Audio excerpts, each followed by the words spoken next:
না হলে স্কুল ভাঙবে, না হলে আপনারা আমাদের পরীক্ষা দেওয়ার ব্যবস্থা করে দেন, না হলে স্কুল রক্ষা করেন। এরা সবাই কান্নাকাটি করছে। কি হয়েছে মাম্মু বলো তো? বলো। আমরা এখনো পরীক্ষার হলে যেতে পারি নাই। রেজিস্ট্রেশন হয়েছে কিনা সেটাও জানি না, এখনো এডমিট কার্ড দেয় নাই সবাই। পরীক্ষা কতজন শিক্ষার্থী?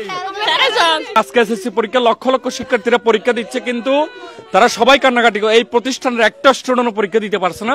তার কারণ কি আমরা একটু শিক্ষকের কাছ থেকে জানবো। এর আগে তোমরা ইউনোকে কল দাও, ইউনো মহোদয়কে কল দাও, মাধ্যমিক শিক্ষা অফিসারকে কল দাও। কাকে কল দিচ্ছ? আচ্ছা, ইউনো সাহেবকে কল দাও। লাউড স্পিকার দিছো? হ্যাঁ, স্যারকে সালাম দিয়ে জানাও কি সমস্যা, দ্রুত জানাও। আর কেউ স্কুল ভাঙবেন না, অভিভাবকরা। ইউনো সাহেব কি বলে দেখেন, স্কুল ভাঙাভাঙি শুরু। স্যার আমি হলো যে বাংলাদেশ বিদ্যাপীঠের ছাত্রী হয়, আমি এসএসসি পরীক্ষার্থী, কিন্তু আমাদের এখনো হলে যাওয়া হয় নাই, আমাদের এডমিট কার্ড দেয় নাই, আমাদের রেজিস্ট্রেশন হয়েছে কিনা কোনো কিছু জানি না। আমাদের অভিভাবক, আমরা 13 জন স্টুডেন্ট, কেউ পরীক্ষার হলে যাইতে পারি নাই। তার এখানে আমাদের অভিভাবক, তো আমাদের অভিভাবকরা উত্তেজিত হয়ে গেছে এখানে। না হলে স্কুল ভাঙবে, না হলে আপনারা আমাদের পরীক্ষা দেওয়ার ব্যবস্থা করে দেন, না হলে স্কুল রক্ষা করেন। প্রধান শিক্ষক ইউনুস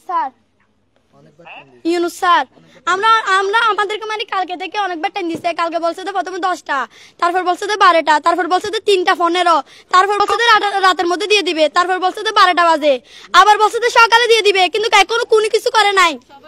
আমরা জানি না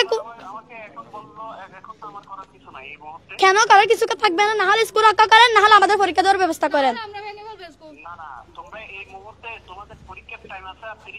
হ্যাঁ, আমাদেরকে গতকাল বলে, আমাদেরকে বলছে আমাদেরকে সকালে দিবে, বলছে দিবে না, সকালে দিবে বলছে, এখনো দেয় নাই কেন? হ্যাঁ, প্রধান শিক্ষককে বলতাম। আচ্ছা তাহলে ঠিক আছে। ফোনটা ধরে যাও, ফোনটা ধরে যাও, ফোনটা ধরে যাও।